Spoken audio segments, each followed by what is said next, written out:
ವೀಕ್ಷಕರು, ನಾಳೆ ಬೆಳಿಗ್ಗೆ 10 ಗಂಟೆಗೆ ಈ ಒಂದು 16 ಜಿಲ್ಲೆಗಳಿಗೆ ಗೃಹಲಕ್ಷ್ಮಿ ಯೋಜನೆಯ 11 ಮತ್ತು 12 ಹಾಗೂ 13ನೇ ಕಂತಿನ ಹಣ ರಿಲೀಸ್ ಆಗ್ತಾ ಇದೆ.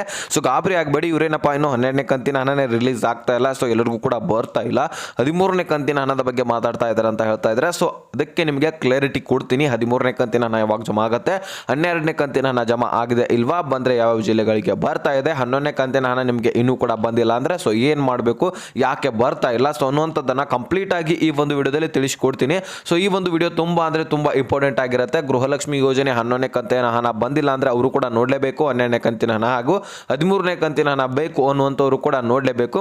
ತುಂಬ ಇಂಪಾರ್ಟೆಂಟ್ ಮಾಹಿತಿ ಆಗಿರುವಂಥದ್ದು ವೀಕ್ಷಕರೇ. ಸೊ ಚಾನಲ್ಗೆ ಸಬ್ಸ್ಕ್ರೈಬ್ ಮಾಡಿಲ್ಲ ಅಂದರೆ ದಯವಿಟ್ಟು ನಮ್ಮ ಶ್ರಮಕ್ಕೆ ಬೇಗನೆ ಸಬ್ಸ್ಕ್ರೈಬ್ ಮಾಡ್ಕೊಳ್ಳಿ, ವಿಡಿಯೋಕ್ಕೆ ಒಂದು ಲೈಕ್ ಕೊಟ್ಬಿಟ್ಟು ವಿಡಿಯೋನ ನೋಡಲಿಕ್ಕೆ ಸ್ಟಾರ್ಟ್ ಮಾಡಿ. ಈಗ ಡೈರೆಕ್ಟಾಗಿ ಟಾಪಿಕ್ಗೆ ಬಂದುಬಿಡ್ತೀನಿ.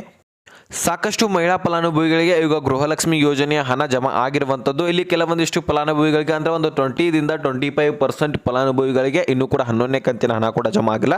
ಸೊ ಒಂದು ಕೆಲಸ ಮಾಡೋಣ ವೀಕ್ಷಕರೇ, ಸೊ ನಾನು ಪೋಲ್ ಒಂದು ಇವತ್ತು ಕಳಿಸ್ತೀನಿ ಸೊ ಯೂಟ್ಯೂಬ್ನಲ್ಲಿ. ಸೊ ಅಲ್ಲೆಲ್ಲರೂ ಕೂಡ ನೀವು ಏನು ಮಾಡಬೇಕು, ನಿಮ್ಮ ಅಭಿಪ್ರಾಯವನ್ನು ತಿಳಿಸಬೇಕಾಗತ್ತೆ. ಸೊ ನೋಡೋಣ ಹೆಚ್ಚಿನ ಪರ್ಸೆಂಟ್ನಲ್ಲಿ ಯಾರಿಗೆ ಅಮೌಂಟ್ ಹೋಗಿದೆ ಇಲ್ವಾ ಅನ್ನುವಂಥದ್ದನ್ನು.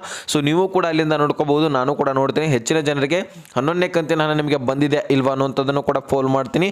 ಸೊ ನೆಕ್ಸ್ಟ್ 12ನೇ ಕಂತಿನ ಹಣ ಕೂಡ ಜಮಾ ಆಗಿದೆ ಇಲ್ವಾ ಅನ್ನುವಂಥದ್ದನ್ನು ಕೂಡ ಒಂದು ಫೋಲ್ ಮಾಡ್ತೀನಿ. ಅಲ್ಲಿ ನೀವು ನಿಮ್ಮ ಅಭಿಪ್ರಾಯವನ್ನು ತಿಳಿಸಿ ಕಮೆಂಟ್ ಹಾಗೂ ಇಲ್ಲಿ ಕಮೆಂಟಲ್ಲಿ ಕೂಡ ನಿಮ್ಮ ಅಭಿಪ್ರಾಯವನ್ನು ತಿಳಿಸಿ. ನೋಡೋಣ ಯಾರ್ಯಾರಿಗೆ ಜಮಾ ಆಗ್ತಾ ಇದೆ, ಒಂದು 11ನೇ ಕಂತಿನ ಹಣ ಇನ್ನೂ ಕೂಡ ಎಷ್ಟು ಜನರಿಗೆ ಜಮಾ ಆಗಿಲ್ಲ ಅನ್ನುವಂಥದ್ದನ್ನು ನೋಡ್ಕೊಳ್ಳೋಣ.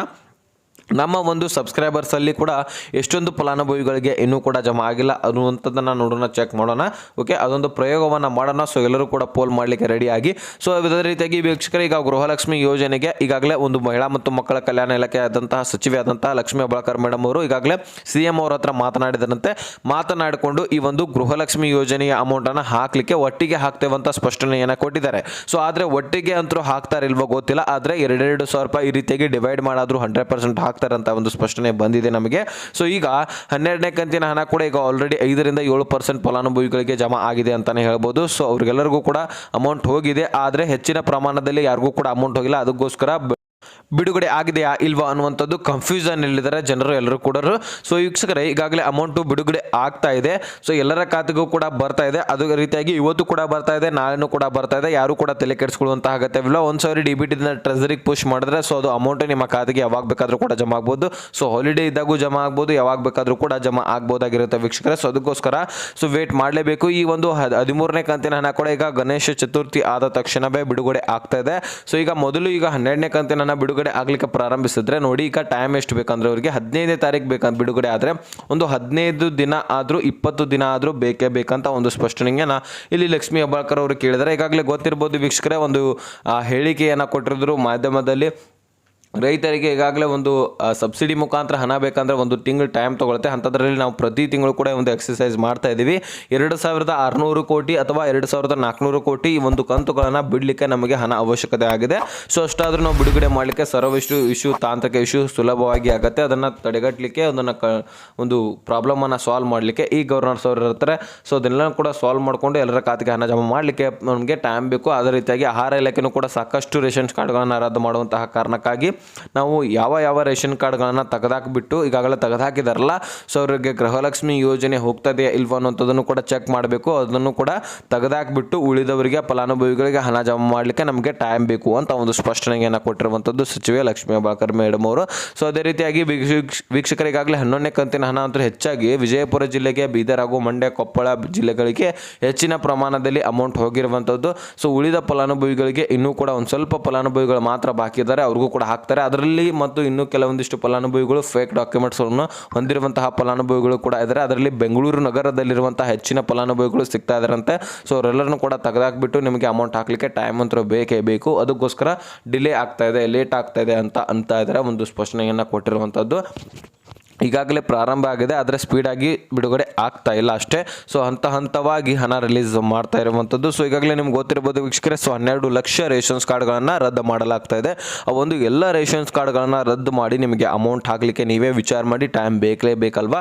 ಸೊ ರೇಷನ್ ಕಾರ್ಡನ್ನು ರದ್ದು ಮಾಡಿದ್ರೆ ಗೃಹಲಕ್ಷ್ಮಿಗ ಒಂದು ಮಹಿಳಾ ಮತ್ತು ಮಕ್ಕಳ ಕಲ್ಯಾಣ ಇಲಾಖೆ ಸೊ ಈ ಒಂದು ರೇಷನ್ ಕಾರ್ಡ್ಗಳು ಯಾರ್ಯಾರ್ದು ರದ್ದಾಗಿದೆ ಲಿಸ್ಟನ್ನು ತೆಗೆದುಕೊಳ್ಳುತ್ತೆ. ಅದೊಂದು ಲಿಸ್ಟ್ಗಳನ್ನು ಸೊ ಹುಡುಕಾಡ್ಬಿಟ್ಟು ಒಂದು ಅವುಗಳನ್ನು ತೆಗೆದಾಕ್ಬಿಟ್ಟು ಗೃಹಲಕ್ಷ್ಮಿ ಯೋಜನೆಯಿಂದ ಉಳಿದಿರುವಂತಹ ಫಲಾನುಭವಿ ಫಲಾನುಭವಿಗಳನ್ನ ಒಂದು ಸಪ್ರೇಟ್ ಆಗಿ ಮಾಡಿ ಇಡಬೇಕಾಗತ್ತೆ. ಸೊ ಅದಕ್ಕೋಸ್ಕರನೂ ಕೂಡ ಟೈಮ್ ಬೇಕೇ ಬೇಕು. ಈ ರೀತಿ ಪ್ರೊಸೆಸಿಂಗ್ಗಳು ನಡೀತಾನೆ ಇರುತ್ತೆ ಸರ್ಕಾರದಲ್ಲಿ. ಸೊ ಯಾಕಂದರೆ ಬಹಳಷ್ಟು ಜನರು ಬೀಳ್ತಾ ಇದ್ದಾರೆ ಫೇಕ್ ಡಾಕ್ಯುಮೆಂಟ್ಸ್ಗಳಿಂದ.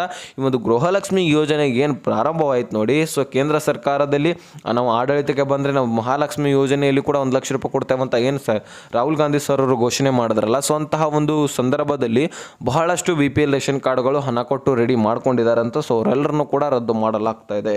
ಸೊ ಯಾರು ಮಾಡಿಸ್ಕೊಡ್ತಾ ಇದ್ದಾರೆ, ಸೊ ಅವ್ರನ್ನೂ ಕೂಡ ಹಿಡಿಯಲಾಗ್ತಾ ಇದೆ. ಸೊ ಇಂತಹ ಒಂದು ಪರಿಸ್ಥಿತಿಗಳು ಈಗ ನಮ್ಮ ರಾಜ್ಯದಲ್ಲಿ ನಡೀತಾ ಇದೆ. ಅದರ ಮೇರೆಗೆ ಕೂಡ ಈಗಾಗಲೇ ಅಮೌಂಟ್ ಹಾಕಲಿಕ್ಕೆ ಒಂದು ಸ್ವಲ್ಪ ಟೈಮ್ ಬೇಕೇ ಬೇಕು ವೀಕ್ಷಕರ. ಸರ್ಕಾರಕ್ಕೆ ನಾವು ಟೈಮ್ ಕೊಡೋಣ, ಇಲ್ಲ ಅನ್ನೋದಿಲ್ಲ. ಸೊ ಟೈಮ್ ಕೊಡೋಣ.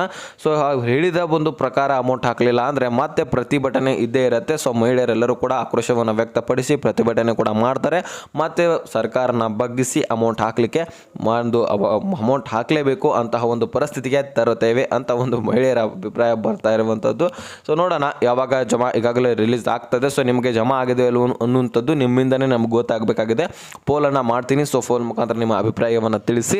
ಸೊ 12 ಲಕ್ಷ ಅಂತರೂ ತೆಗೆದು ಹಾಕ್ತಾ ಇದ್ದಾರೆ ರೇಷನ್ಸ್ ಕಾರ್ಡ್ಗಳನ್ನು. ಅದೇ ರೀತಿಯಾಗಿ ಈಗಾಗಲೇ 12 ಲಕ್ಷ ರೇಷನ್ಸ್ ಕಾರ್ಡ್ಗಳನ್ನು ತೆಗೆದುಹಾಕಿಬಿಟ್ಟಿದ್ರೆ 1400 1400 ಅಥವಾ 1500 ಕೋಟಿ ಸರ್ಕಾರಕ್ಕೆ ಪ್ರತಿ ತಿಂಗಳು ಕೂಡ ಉಳಿತಾಯ ಆಗತ್ತೆ ಅಂತೆ. ಸೊ ನೋಡಿ ಎಷ್ಟೊಂದು ಹಣ ಉಳಿತಾಯ ಆಗುತ್ತೆ ಸರ್ಕಾರಕ್ಕೆ. ಅಷ್ಟೊಂದು ಫೇಕ್ ಡಾಕ್ಯುಮೆಂಟ್ಸ್ಗಳನ್ನ ಹೊಂದಿದಾರಂತೆ. ಸೊ ಅವರೆಲ್ಲರನ್ನು ಕೂಡ ತೆಗೆದುಹಾಕಿಬಿಟ್ಟಿದ್ರೆ ಇಷ್ಟೊಂದು ಅಮೌಂಟ್ ಉಳಿತಾಯವಾಗಿದ್ದರೆ ಆದರೆ ಸೊ ಬಡ ಜನರಿಗೆ ಇನ್ನಷ್ಟು ಹೆಚ್ಚಿನ ಅಮೌಂಟನ್ನು ಕೊಡುವಂತಹ ಸಾಧ್ಯತೆಯೂ ಕೂಡ ಇರುತ್ತೆ. ಅಂದರೆ 2000ಕ್ಕಿಂತ ಹೆಚ್ಚಿನ ಒಂದು ಅಮೌಂಟ್ ಏನು ಕೊಡಲ್ಲ. ಸೊ ಆದಷ್ಟು ಬೇಗ ಏನೇನು ಕಂತುಗಳು ಕೊಡುವುದವಲ್ಲ, ಸೊ ಅದನ್ನು ಬೇಗ ಕೊಟ್ಟು ಮುಗಿಸುವಂತಹ ಕೆಲಸ ಸರ್ಕಾರ ಮಾಡುತ್ತೆ ಅಂತ ಒಂದು ಅಭಿಪ್ರಾಯ ಬಂದಿರುವಂಥದ್ದು. ಸೊ ಇದ್ರ ಬಗ್ಗೆ ಸಂಪೂರ್ಣವಾಗಿ ಅರ್ಥ ಆಗಿದೆ ಅಂತ ಅನ್ಕೋತೇನೆ. ಸೊ ಈಗ ಈ ಒಂದು 16 ಜಿಲ್ಲೆಗಳನ್ನು ನಾವು ತಿಳ್ಕೊಳ್ಳೋಣ. ಸೊ ಒಂದೊಂದಾಗಿ ಸೊ ಯಾವ್ಯಾವ ಜಿಲ್ಲೆಗಳಿಗೆ ಬರ್ತಾ ಇದೆ, ಎಷ್ಟೆಷ್ಟು ಜಿಲ್ಲೆಗಳಿಗೆ ಎಷ್ಟೆಷ್ಟು ಹಣ ಬರ್ತಾ ಇದೆ. ಸೊ 4000 ಅಂತೂ ಬರೋದಿಲ್ಲ ನಿಮ್ಗೆ ಈಗಲೇ ಹೇಳ್ತಾ ಇದ್ದೀನಿ. ಸೊ 2,000 ರೂಪಾಯಿ ಬಿಡುಗಡೆ ಆಗುತ್ತೆ. ಅಂದರೆ ಒಟ್ಟಿಗೆ ಜಮಾ ಆಗತ್ತೆ, ಅಂದರೆ ಒಂದೇ ವಾರನಲ್ಲಿ ಜಮಾ ಆಗತ್ತೆ. ಆದರೆ 2,000 ರೂಪಾಯಿ ಡಿವೈಡ್ ಆಗಿನೇ ಬರುವಂಥದ್ದು. ಓಕೆನಾ. ಸೊ ಈಗ ನೋಡಿ ಈ ಒಂದು ಯಾವ್ಯಾವ ಜಿಲ್ಲೆಗಳಿದ್ದಾವೆ ಅನ್ನುವಂಥದ್ದನ್ನು ತಿಳ್ಕೊಳ್ಳೋಣ. ಬೀದರು, ಮಂಡ್ಯ, ಕೊಪ್ಪಳ, ಬೆಳಗಾವಿ, ಬೆಂಗಳೂರು ನಗರ, ಬೆಂಗಳೂರು ಗ್ರಾಮಾಂತರ, ಕೋಲಾರ, ಕೊಡಗು, ಹಾವೇರಿ, ಹಾಸನ, ಗದಗ, ಬಳ್ಳಾರಿ, ಕಲಬುರಗಿ, ಧಾರವಾಡ, ಯಾದಗಿರಿ, ಉಡುಪಿ, ತುಮಕೂರು, ಚಿತ್ರದುರ್ಗ, ಚಿಕ್ಕಮಗಳೂರು. ಸೊ ಈ ಒಂದು ಜಿಲ್ಲೆಗಳಿಗೆ ಹಣ ಬಿಡುಗಡೆ ಆಗ್ತಾ ಇದೆ. ಸೊ ಈ ಒಂದು ಈ ಜಿಲ್ಲೆಗಳಲ್ಲಿನೇ ಎಲ್ಲ ಜಿಲ್ಲೆಗಳಿಗೆ ಹಣ ಒಟ್ಟಿಗೆ ಜಮಾ ಆಗೋದಿಲ್ಲ. ಸೊ ಹಂತವಾಗಿ ಸ್ವಲ್ಪ ಜಿಲ್ಲೆಗಳಿಗೆ ಈಗ ಒಂದು ಏನು ಮಾಡ್ತಾರೆ ಅಂದರೆ 10% ಫಲಾನುಭವಿಗಳಿಗೆ ಮಾತ್ರ, 20% ಫಲಾನುಭವಿಗಳಿಗೆ ಮಾತ್ರ. ಅದರಲ್ಲಿ ಅಂತೂ ಈಗ ಬರೀ 10% ಫಲಾನುಭವಿಗಳಿಗೆ ಮಾತ್ರ ಬಿಡುಗಡೆ ಮಾಡ್ತಾರಂತ ಒಂದು ಅನಿಸಿಕೆ ಬಂದಿರುವಂಥದ್ದು, ಹೇಳಿಕೆ ಬಂದಿರುವಂಥದ್ದು. ಯಾಕಂದರೆ ಎಲ್ಲರಿಗೂ ಕೂಡ ಬಿಡುಗಡೆ ಮಾಡ್ತಾ ಹೋದರೆ ಈಗಾಗಲೇ ಡಾಕ್ಯುಮೆಂಟ್ಸ್ಗಳು ಕೂಡ ವೆರಿಫಿಕೇಷನ್ ನಡೀತಾನೆ ಇದ್ದಾವೆ. ಸೊ ಎಲ್ಲನೂ ಕೂಡ ಒಮ್ಮೆಗೆ ಹಾಕಿದರೆ ಸೊ ಫೇಕ್ ಡಾಕ್ಯುಮೆಂಟ್ಸ್ಗಳನ್ನು ಹೊಂದಿದ್ದವ್ರಿಗೂ ಕೂಡ ಅಮೌಂಟ್ ಹೋಗುತ್ತೆ. ಅದಕ್ಕೋಸ್ಕರ ಸೊ ಅಂಥವ್ರಿಗೆ ಅಮೌಂಟ್ ಹೋಗಬಾರ್ದು ಅಂದರೆ ಸೊ ಎಲ್ಲನೂ ಕೂಡ ವೆರಿಫೈ ಮಾಡಿ ಅಮೌಂಟ್ ಹಾಕುವಂಥದ್ದು ಸೊ ಸರ್ಕಾರ. ಸೊ ಅದಕ್ಕೋಸ್ಕರ ಈಗ ವೇಟ್ ಮಾಡಿ ಅಮೌಂಟ್ ಹಾಕ್ತಾ ಇರುವಂಥದ್ದು. ಎಲ್ಲರದು ಕೂಡ ಒಂದೊಂದಾಗಿ ಡಾಕ್ಯುಮೆಂಟ್ಸ್ಗಳನ್ನ ಕ್ಲಿಯರ್ ಮಾಡಿಕೊಂಡು ಯಾರು ಫೇಕ್ ಡಾಕ್ಯುಮೆಂಟ್ಸ್ ಹೊಡೆದಿದ್ದಾರೆ ಆನ್ ದಿ ಸ್ಪಾಟ್ ಎಲ್ಲರನ್ನೂ ಕೂಡ ತೆಗೆದುಹಾಕ್ತಲಾಗ್ತಾ ಇದೆ ಒಂದು ಸರ್ಕಾರ. ಆ ರೀತಿ ಹೇಳಿಕೆ ಕೊಟ್ಟಿರುವಂಥದ್ದು ವೀಕ್ಷಕರ. ಸೊ ಎಲ್ಲನೂ ಕೂಡ ಕ್ಲಿಯರ್ ಆಗಿ ನಿಮಗೆ ತಿಳಿಸ್ಕೊಟ್ಟಿದ್ದೀನಿ.